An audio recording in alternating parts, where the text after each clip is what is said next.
Video game players have discovered a lucrative side hustle, earning cryptocurrency by signing up for play-to-earn games. One of the most popular play-to-earn games at the moment is Axie Infinity, which allows players to accumulate tradable crypto coins. In fact, it's actually become a financial lifeline for many gamers in countries such as the Philippines, Brazil, and Venezuela. Built on the Ethereum blockchain, Axie has grown from about 30,000 players in April to a massive 1 million in August alone. But there is an upfront cost for players who have to invest in a team of 3 Axies at a cost of about $600. And this is even before you get to try the game out to decide if you like it or not, which makes you wonder, is it worth the investment, and how easy is it to earn crypto? Welcome to Pocketful of Dirhams. I'm Felicity Glover, the personal finance editor at The National. Joining me today is Devesh Mamtani, Chief Market Strategist at Century Financial in Dubai, who's here to talk about the pros and cons of play-to-earn video games. Before we begin, don't forget to subscribe to Pocketful of Dirhams on your favourite podcasting app. Welcome to the show, Devesh. It's great to have you back again.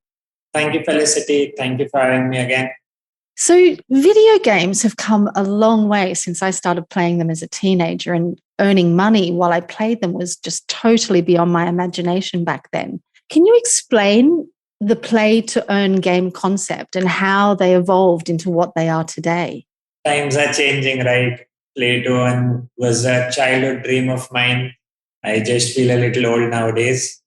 Play to earn is now the new in thing. The NFT, the crypto space has given this opportunity to a lot of people where you can play games, earn rewards, redeem them as real money or different artifacts. So it's on a huge rise now, and people are just jumping onto this. So blockchain gaming industry has led to this revolution, and it could keep on increasing. Can you tell me what some of the more popular games, play-to-earn popular games are at the moment? So some of them are Axie Infinity, there's Splinterlands, Lost Relics, My Neighbor Alice. There's one Boomer 11 that's into the fantasy space. There was one famous, like Pokemon Go, there's one called Dogimon Go where you could get doggy coins, which is another famous crypto.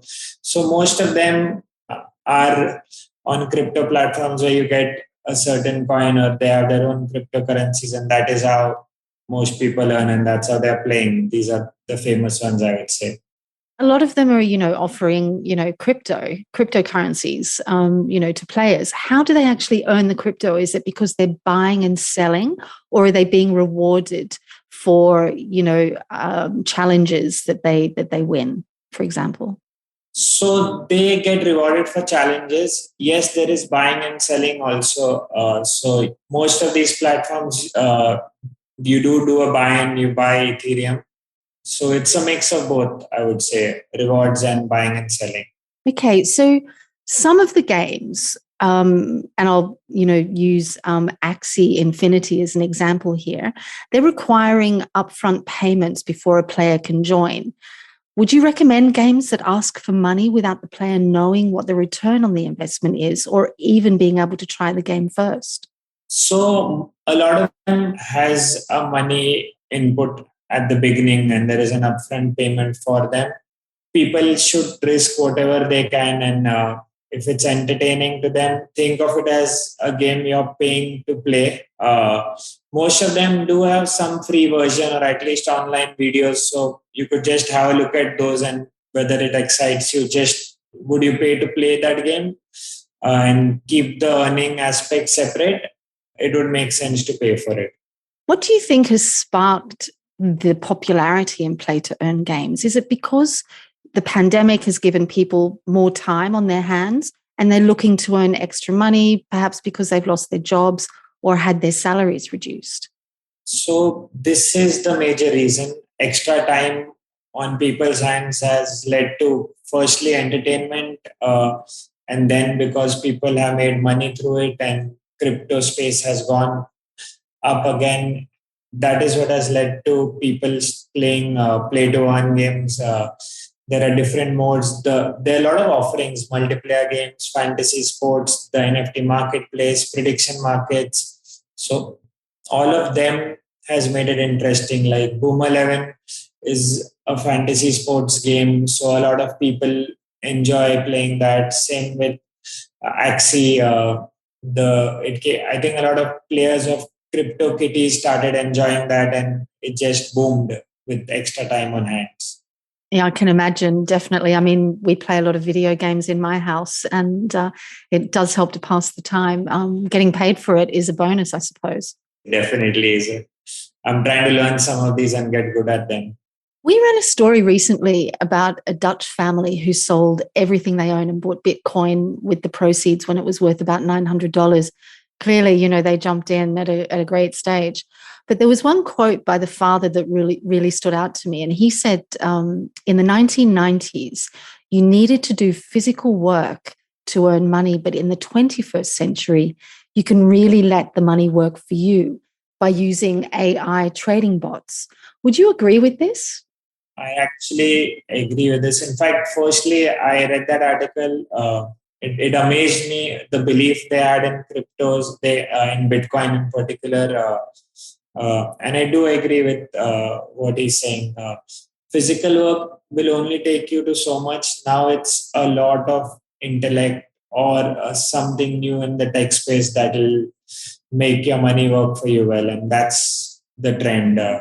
Blockchain, cryptocurrencies, and different things have evolved and made it really big. Do you think that this means it's the end of work as we know it? I think there's a lot of change that's happened, right? We used to do things differently, I'll say even pre-COVID or 4 years back, and now the physical side of things have reduced. And this is in all spheres of work, I feel. So I do think apart from infrastructure, a lot of physical work will reduce, I feel. Interesting, but we do need to keep earning money. So I've also read reports that people who play Axie Infinity, and that appears at the moment to be the most popular play to earn game at the moment, they've been able to buy, apartments and houses with the crypto that they're earning. But this must be quite rare. I mean, would you need a lot of time on your hands to earn enough to make proper living from it? Yes, you have to have time on your hands, and you will have to play well, and you will have to give that time to the game. So if you are a gamer and you love doing it, Axie has done that for people. I think one of their Axies went for 1.5 million. It was sold in Ethereum, but the dollar value was 1.5 million. And just to think of it as, wow, playing a game could get me that much. There are ways to make money. There's this Axie Infinity token, the Smooth Love Potion, and all of these that are there when you play the game and you keep winning battles. I think it's happening and people are buying apartments and there is money that people are getting. So it's trying to become real. Do you think it's something that you can get rich from? People are getting rich. So I guess I'll have to say yes to that and hope to get good at it.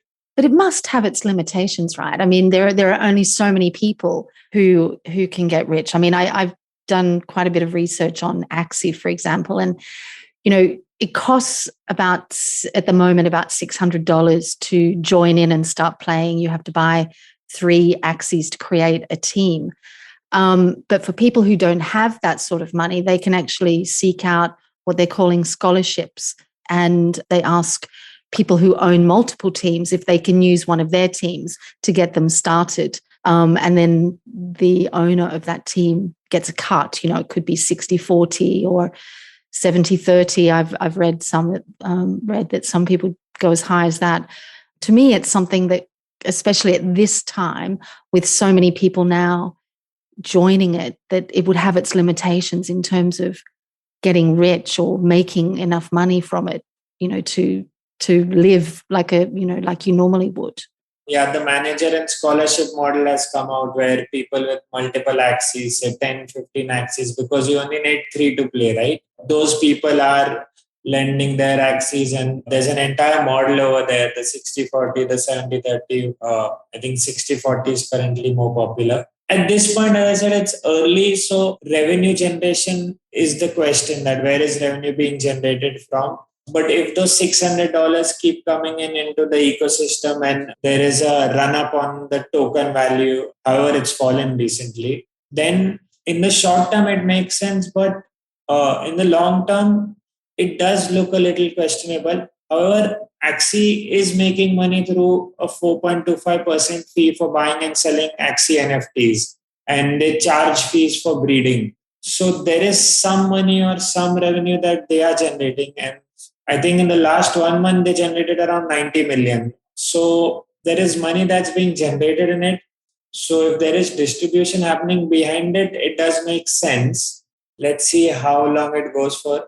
But if the NFT space kicks up and stays alive, there could be a possible revenue stream to make this believable and real. Yeah, I was thinking about the future of it as well. I mean, how long can this maintain making money? And, people do lose interest in things quite quickly, particularly, these days, and they move on to the next big thing, I guess. So I guess it's how long will the momentum keep going? Completely agree with that. So you saw Axie grow from 30,000 to 1 million users.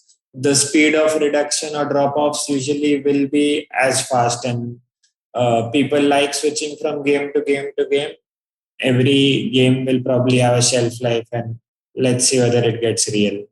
I actually created an Axie account at the weekend. I've linked up, the wallet and everything, done everything I've had to do.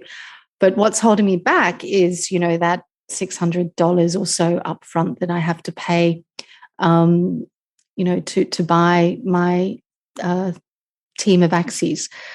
But one thing I did think though was that perhaps it's not that much of an investment, when you think about it, and it could be something that you could set up for your teenage children, and they could actually start mining, crypto, earning crypto, and making their own pocket money. As you rightly said, $600 when you look at it is not the biggest amount. So if you enjoy the game, you could probably play it and think of it as a $600 game. And yeah, at home, kids could mine or win. I think it's more winning here. So win SLPs and probably make money around it. Absolutely. And then finally, Devesh, do you think it's worth the effort and money to jump onto the play-to-earn video game bandwagon? Or would you advise our listeners to stick to the tried and tested investment long game that focuses on a diversified portfolio? So the tried and tested long game is the safest way to go.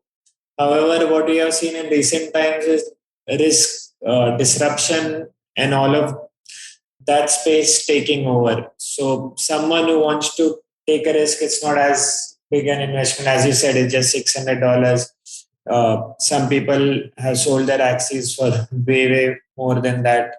So if someone wants to take a risk, it's not the worst thing to try. And gaming in one form or the other does become play to earn if you're really good at it. So someone could have a gaming career. However, the recent crackdown or taxes applied in Philippines led to price reduction for all people playing Axie. There is some unhappiness across all of them. So there could be other countries following suit, and we could see some people jump off this wagon.